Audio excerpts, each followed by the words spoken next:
हिंदुओं से धोखा। परमात्मा साकार है या निराकार? और वह परमात्मा परब्रह्म निराकार है। भगवान साकार है या निराकार है, वो कैसी लीला करता है? इसमें लिखा है कि जो सर्वोत्पादक प्रभु, सबकी उत्पत्ति करने वाला परमेश्वर, प्रकाश रूप, इसका अर्थ है वो तेजोमय स्वरूप साकार है, सद्गुणों की वृष्टि करने वाला, पापों का हरण करने वाला, पाप नाश करने वाला, पाप क्षमा करने वाला है। वह राजेव, राजा के समान दर्शनीय है, वो देखने योग्य है, विजिबल है, वो साकार है, राजा की तरह तो मनुष्य जैसा ही हुआ। और वह पृथ्वी आदि लोक लोकांतरों के चारों ओर शब्दमान हो रहा है।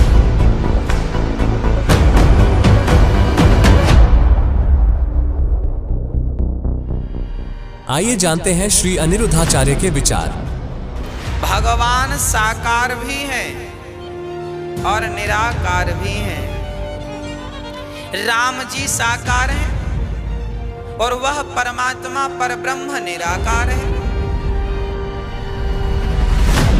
आइए जानते हैं जगत गुरु तत्वदर्शी संत रामपाल जी महाराज जी के विचार।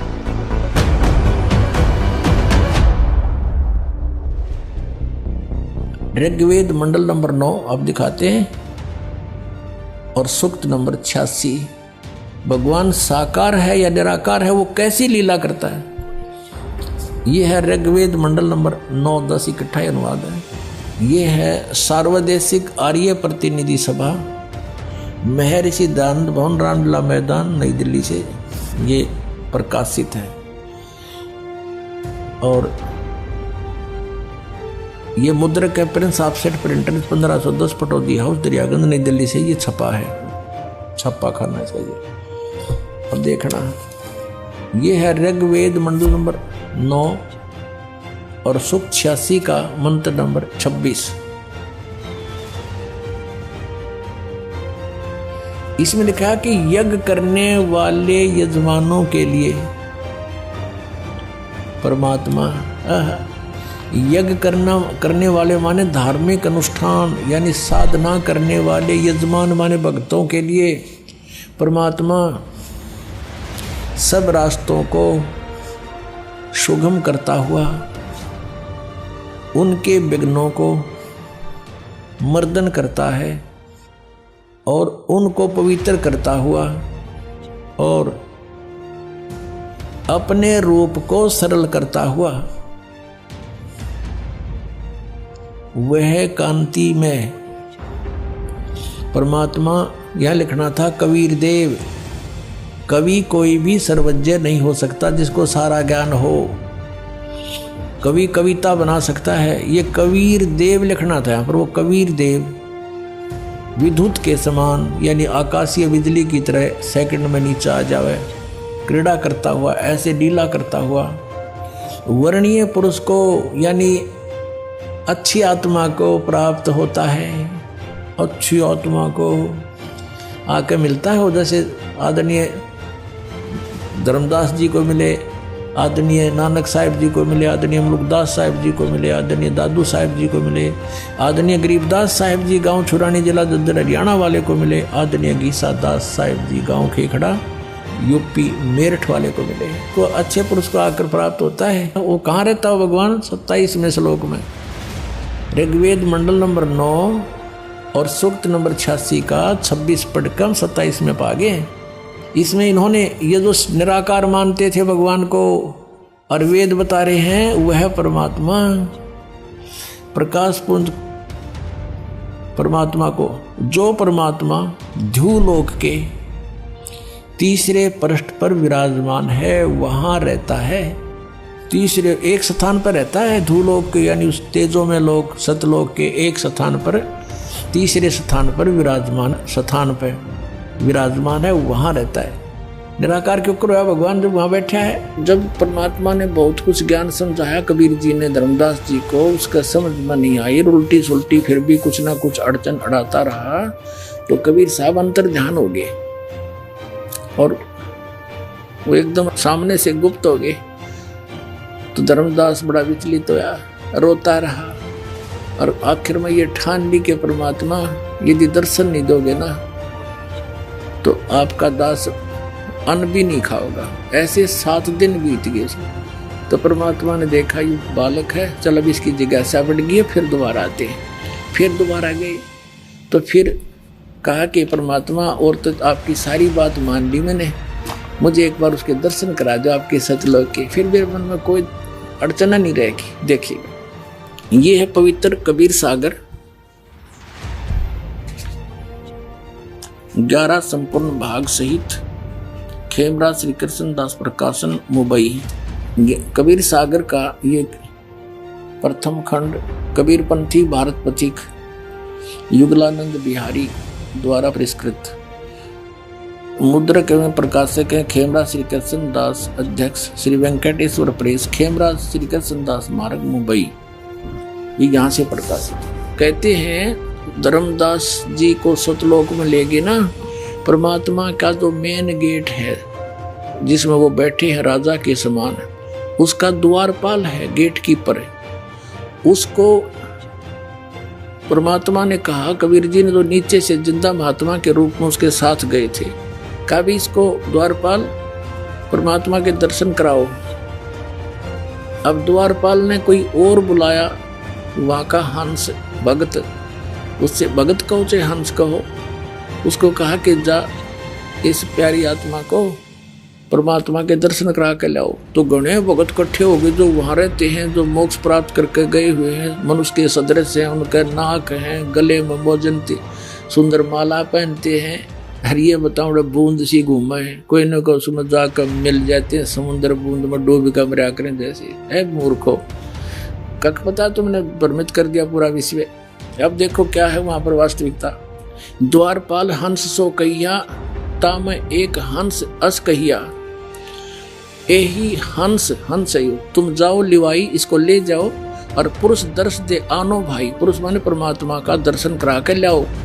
चले लिवाई पुरुष पे, जब ही पुरुष के परमात्मा के पास लेकर चले, झिझक हंस बहु आए तभी 1 मिनट में घोड़े भगत आगे, हंस आगे वहां जो रहते हैं, जो मोक्ष प्राप्त प्राणी वहां रह रहे हैं, घोड़े इकट्ठे हो गए और करत कोलाहल मंगल चारा, खुशी खुशी चारों तरफ मिलकर प्यार से बोल रहे हैं। शोभा अद्भुत अंग अपारा, उन वहां के रहने वाले भक्तों की, जो वहां जीवात्मा रहती है, हंसात्मा रहती है, उनकी कितनी शोभा है, कैसे आकार है देखिए।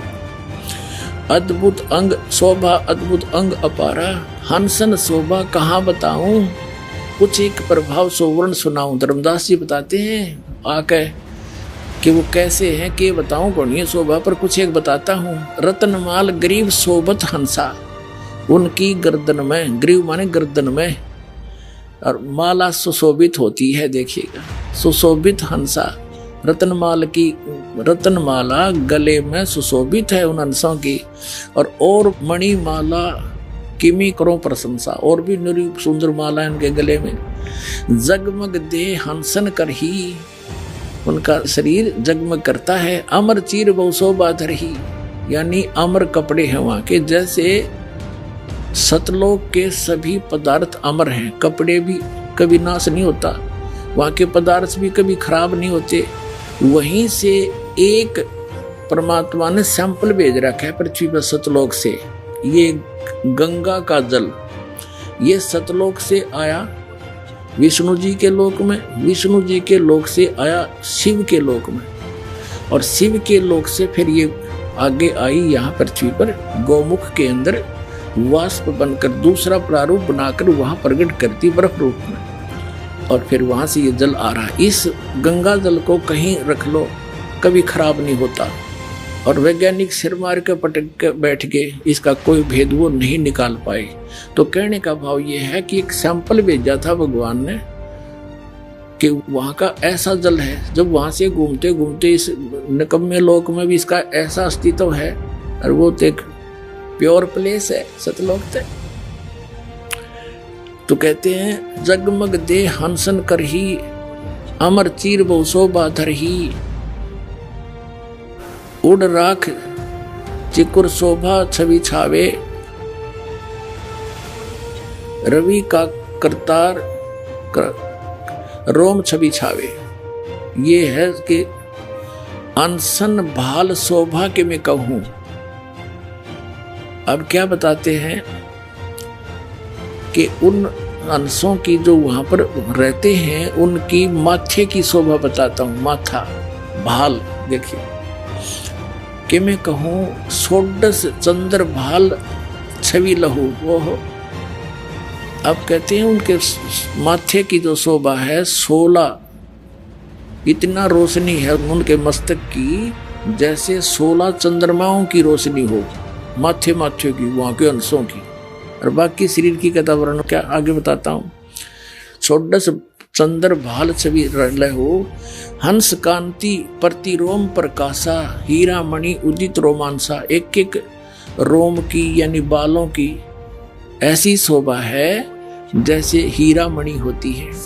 और कोटिक विध्वंस छवि मोहा दे घराण। घराण माने नासिका, उनका नाक भी है दे घराण। और शोभा अतिग्रोहा षोडश रवि हंसन छवि मोहा और दे ग्रहण शुभ अमृत सोहा। वहाँ के जो मोक्ष प्राप्त प्राणी हैं मनुष्य सदृश्य हैं, उनका नाक गर्दन माथा सारा बता दिया मस्तिष्क। और उनके पूरे बॉडी का जो प्रकाश है 16 सूर्य जितना तेज है उनका। और परमात्मा का तो घना है, वो तो एक रोमकूप में करोड़ सूर्य करोड़ चंद्रमा मिला दो उससे अधिक है। लेकिन वहाँ के मोक्ष प्राप्त प्राणी मनुष्य सदृश्य हैं, गले में माला पहने कपड़े पहने हैं, नाचे गावे। अरे ये बूंद और बिंदु बतावे और कोई न कोई उसमें डूब कर मर जाए ऐसे समावे। ये नकली हैं सारे। ये देखो प्रमाण जिसने आंखों देखा भगवान को। षोडश रवि हंसन छवि मोहा, एक हंस की 16 सूर्य जितना टोटल प्रकाश है। देह घ्राण अशुभ अमृत सोहा, देह भी है उनका, घ्राण माने नासिका भी है। कंचन कलश जड़ी लोना रतन थार आरतिम ही सोना, यानी रत्नों की थाली भर के। और हंसन मगन शब्द मुख उचारा। और क्रीड़ा विनोद रतन मणियारा, क्रीड़ा विनोद वहाँ आनंद से नाचे कुछ देखे ले। देखो सुरत हंस के आगे लीना, एक सुरती नाम का परमात्मा का बच्चा है हंस, जो पहले 16 वचनों से उत्पन्न हुआ था, वो उसको साथ लेकर बाकी के संत वहाँ की आत्मा जो मनुष्य सदृश्य है हंस सारे कूदते नाचते चाले उस धर्मदास जी के साथ में। देखिए सूरत हंस के आगे लीना, नृत्य करत चले हंस पर वीणा, नाचते गाते चले वहाँ पर। वह बिंदु बिंदु के नाचे में तो मछली इतना घुमा बसे। और सूरत हंस अग्रहानी अघाने पुरुष सकल देखत हर्षाने, परमात्मा की सकल देख कर चेहरा देख कर हंसे, बड़ी खुशी हुई। सिंहासन छवि देखत मनमोहा, है परमात्मा सिंहासन पर बैठे थे, उसकी बहुत सुंदर छवि थी। अद्भुत अमित कला तन सोहा, परमात्मा का सुंदर शरीर था। पुरुष रोम एक कला अनंता, वर्णित कहो न पावे अंता। एक रोम रवि शशि कोटि सा, परमात्मा के एक रोम में करोड़ शशि यानी चंद्रमा और रवि और सूर्य ये मिला दे। नख कोटिन विधुम मलन नरवीसा, यानी नाखूनों की शोभा भी बड़ी सुंदर है। पुरुष प्रकाश सतलोक अंजोरा, तहा न पहुंचे निरंजन चोरा। पुरुष कबीर देखा एक भाई, धर्मदास जी कह रहे हैं कि वहां मैंने जो नीचे से गया था ना महात्मा जिंदा, तो वहां जाकर देखा जिसको वो भगवान बताओ थे वही तो बैठे पाए मैंने सिंहासन पे। पुरुष और कबीर, भगवान और कबीर जी देखा एक भाई। और धर्मदास मन में बहुत लज्जाई, अकमत बड़ा निकम्मा, ये तो भगवान ने थे नीचे जा रहे थे। और ये कबीर पंथी ने बताओ, कबीर साहब तो उसकी एक सता निकल के आई। कबीर साहब तो सदगुरु हैं और वो चेतन प्रकाश है भगवान। अडंग्यो मुठा मुठा रखे तुम। पुरुष कबीर देखा एक भाई, धर्मदास पुन रहे लज्जाई। बड़ा शर्मिंदा हो गए थे, भगवान गिर ने कितनी बकवाद कर दी, कैसा निकम्मा दुष्ट हूं मैं। वहां इतना शर्म में घट गया, पानी पानी हो गया कि देखिए तो भगवान थे, मेरे लिए भटक रहे थे और वही तो बैठे हैं सामने। अभी आपने कबीर सागर से प्रमाण देखा परमात्मा साकार है। आइए अब देखते हैं ऋग्वेद में परमात्मा का स्वरूप कैसा है। यह है ऋग्वेद मंडल नंबर 9 सूक्त 82 का। ऋग्वेद मंडल नंबर 9 और सूक्त 82। और यहां देखें, ये है 82वां, 81वां समाप्त हुआ, ये 82वां शुरू हो जाता है। इसका प्रथम मंत्र है। इसमें लिखा है कि जो सर्वोत्पादक प्रभु, सबकी उत्पत्ति करने वाला परमेश्वर, प्रकाश रूप है। इसका अर्थ है वो तेजोमय स्वरूप साकार है, सद्गुणों की वृष्टि करने वाला, पापों का हरण करने वाला, पाप नाश करने वाला, पाप क्षमा करने वाला है। वह राजेव, राजा के समान, राजेव, इसका अर्थ है राजा के समान आगे लिखा है। ये देखना, ये 269 पृष्ठ पे पढ़ रहे हैं। कोई भ्रमत कर देगा कि दूसरा पृष्ठ दिखा दिया होगा। ये 270 दिखाऊंगा। ये देखो 270, यहाँ लिखा है 82 का, पहला पढ़ रहे हैं 82 का, 9 के 82 का। राजा के समान दर्शनीय है, वो देखने जोगा है, विजिबल है, वो साकार है, राजा की तरह तो मनुष्य जैसा ही हुआ। और वह पृथ्वी आदि लोक लोकांतरों के चारों ओर शब्दमान हो रहा है। वह वर्णीय पुरुष को, वर्णीय माने अच्छी आत्मा को, श्रेष्ठ पुरुष को, जो दृढ़ भक्त है, जो दृढ़ भक्त है उसको पवित्र करता हुआ प्राप्त होता है। जैसे आदरणीय धर्मदास साहिब जी को, जो दृढ़ भक्त थे उसके बाद डगमग नहीं हुए, आदरणीय मुलुकदास साहिब जी को, आदरणीय दादूदास साहिब जी को, आदरणीय गरीबदास साहिब जी गांव छुड़ानी जिला दद्दर हरियाणा वाले को, और आदरणीय गीसा दास साहिब जी को गांव खेखड़ा मेर यूपी वाले को। ये दृढ़ भक्त आज तक डगमग नहीं हुए, दुनिया को हिला के रख दिया इन्होंने। इनको भगवान में ले आकर के को पवित्र करता हुआ प्राप्त होता है वर्णीय पुरुष, अच्छी आत्मा को। जिस प्रकार विद्युत माने आकाशीय बिजली स्नेह वाले स्थानों को आधार बनाकर प्राप्त होता है। देखो कितना स्पष्ट किया इन्होंने। ऋग्वेद मंडल नंबर 9 और सूक्त नंबर 81 में कति कंसेप्ट क्लियर कर दिया कि वो परमात्मा राजा की तरह देखने जोगा है। राजा का अर्थ है कि वो शक्तिशाली होता है, मनुष्य सदृश ही है, राजा के समान है और साकार है, देखने जोगा है। और वो अच्छी आत्मा को वहां से चलकर आकर मिलता है ये, और जो दृढ़ भक्त होते हैं उनको मिलता है, अन्य को नहीं। जैसे आकाश की बिजली, आकाशीय बिजली गिरती है, वो किसी वस्तु पर गिरती है जहां उसका विशेष अट्रैक्शन बनता है।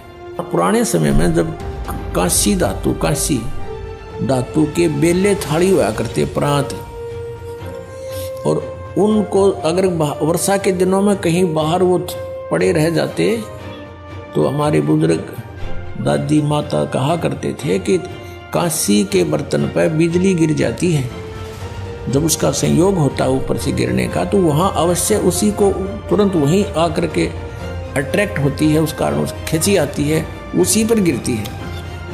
उसको उठवाकर अंदर रखवा दिया करते थे। तो कहने का भाव ये है कि परमात्मा उस बिजली की तरह, जैसे वो अपने विशेष जिस पर वो आकर्षण होता वहीं गिरती है, ऐसी स्थिति से परमात्मा उन दृढ़ भक्तों को आकर मिलता है जो मिलन योग्य हों, जिनको वो उनसे आकर्षित होता है, ताकि ये मेरी आगे बढ़ा सके, इस ज्ञान को, काल के जाल को हटा सके, मेरे प्यारी आत्माओं तक ये संदेश पहुंचा सके। और उनका क्या कर ले, आंखें देखें जब भी ना मानो न भगवान मिल लेगा, उन तक काला मिल लेगा जहाँ ये रह रहे। तो देखा आपने, संत रामपाल जी महाराज के अलावा किसी भी धर्मगुरु को हमारे पवित्र शास्त्रों का ही सही ज्ञान नहीं है।